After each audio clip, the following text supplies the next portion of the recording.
Modern देवरानी जी ई का बनाई हो। जब एक परिवार में 3-4 बहुएं होती है तो कुदरतन प्रतियोगिता आरंभ हो जाती है। कभी कभी बहुओं में अंदर ही अंदर एक दूसरे से प्रतियोगिता चलती है तो कभी सास ससुर प्रतियोगिता का आगाज करते हैं।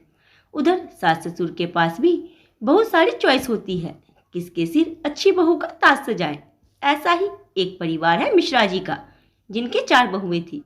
सबसे छोटी बहू थोड़े नए जमाने की थी। छोटे बेटे की बहू होने के नाते सास ससुर का ज्यादा लाड प्यार भी उसी को मिलता था। बाकी बड़ी बहुओं ने इतने सालों में जो किया वो गया तेल लेने। आधुनिक कपड़े पहनने की इजाजत भी उसी को थी। संस्कार बड़ी बहुओं के लिए थे।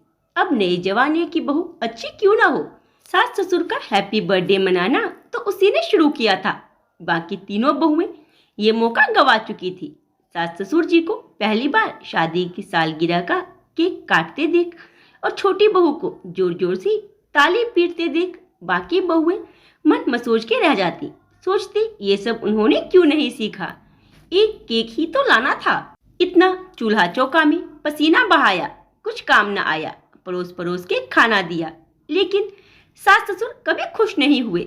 बड़ी बहुएं सास को अम्मा बुलाती तो छुटकी मम्मा, ससुर जी को पिताजी बुलाती तो छुटकी डैडी। एक बार गलती से मंझली बहू रिया के मुंह से भी पिताजी के लिए डैडी निकल गया। उन्होंने ऐसे घूर कर देखा जैसे कोई गलत बात बोल दी हो। अब छोटी बहू भी भरपूर फायदा उठाती थी इसका। जैसे ही खाना बनाने का समय होता झट से सास ससुर के पास बैठ जाती। लाओ अम्मा नेल पॉलिश लगा दे।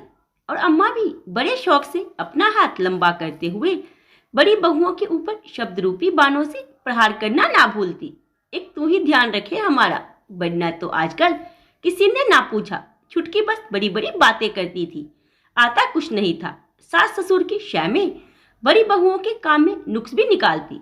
ये ऐसे बनाना चाहिए, वो वैसे बनाना चाहिए, लेकिन खुद कुछ नहीं बनाना। जब बड़ी बहुएं कढ़ाई में सब्जी छोंक देती और ढक कर रख देती, उस समय अगर सास आ जाए तो छोटी बहुरिया ढक्कन हटा के जोर जोर से कड़छी चलाने लगती। ओह, नमक थोड़ा कम लग रहा है, गली भी नहीं। और हथेली से सब्जी की तड़ी रख चाटते चाटते एक आंख से सास की तरफ देखती।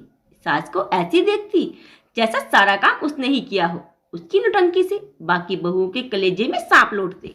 अगर कोई मेहमान बैठा होता, उनके लिए सब कुछ बड़ी बहुएं बनाती और छुटकी बहू झट से सब कुछ ट्रे में रख कर ले जाती। सबको लगता यही सब कर रही है। तब मेहमानों के सामने सास ससुर भी उसकी बहुत तारीफ करते। बड़ी बहुओं के दिलों में आग तो लगती, लेकिन जुबान खामोश ही रहती थी। छोटी बहू को आए 7 महीने हो गए थे। उसको लगता था सास ससुर अब उसके हैं। आते जाते बड़की बहुओं को भी ताने मार जाती।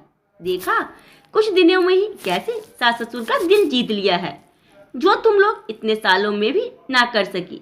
एक दिन छुटकी सास के सामने अपने हाथों से बने खाने की बहुत तारीफ कर रही थी। पता है मम्मा, एक दिन मैंने भरवा करेले बनाए, कसम से सब लोग उंगली चाटते रह गए। रसोई में खड़ी तीनों बहुएं मुंह बनाते हुए आपस में बोली, कभी खिलाए भी तो बस बोलने के लिए है। एक दिन उनके मामा ससुर जी आ गए। इस बार बाकी बहुओं ने भी कमर कस ली कि मॉडर्न देवरानी की हुनर की परीक्षा ली जाए। बहुत बनती फिरती है। अम्मा, मामा जी तो खाने के बड़े शौकीन है, अब हम ठहरे देहाती। मॉडर्न देवरानी को तो बड़े स्वादिष्ट पकवान बनाने आते हैं, बोलो उसको आज वही बनाएगी, बड़की बहू ने कहा। सास भी भाई को खुश करने के लिए राजी हो गई। अरे छुटकी सुन, आज जरा तेरा वाला स्पेशल भरवा करेला बना, हम भी तो अपनी उंगलियां चाटे। तीनों बहुओं की चाल सफल हो गई।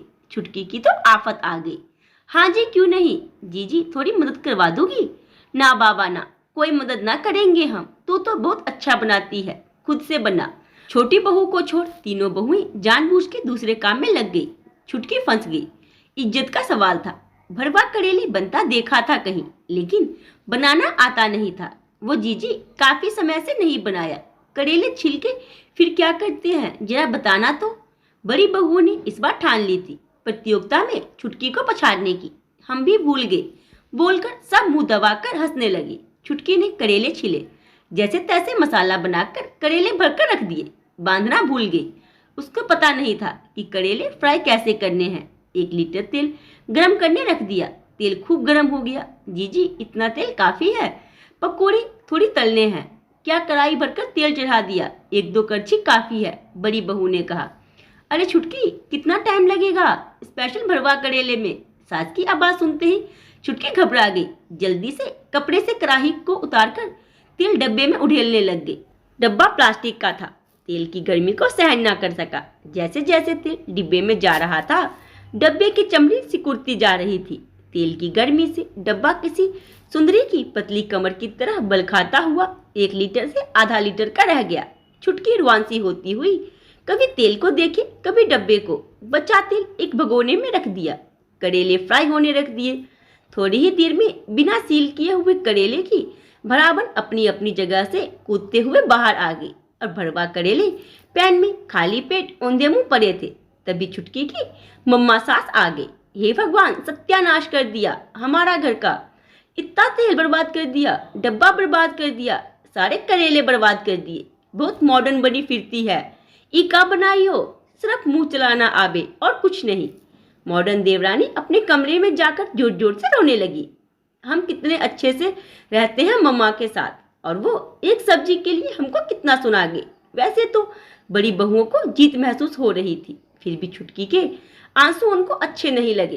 तभी बड़ी बहुओं ने छुटकी को समझाया, कितना भी मक्खन लगाओ छुटकी, ये है ससुराल। लाख अच्छे काम कर लो, भले ही तारीफ ना मिलेगी। एक गलती अनजाने में भी हो जाए ना, तो जिंदगी भर सुनना पड़े। चल बहन, आंसू पोंछ ले और बेटी ना बन मम्मा डैडी की। बहुओं की बिरादरी में शामिल हो जा। चल सिखाते हैं तुझे स्पेशल वाले भरवा करेले हमारे स्टाइल में।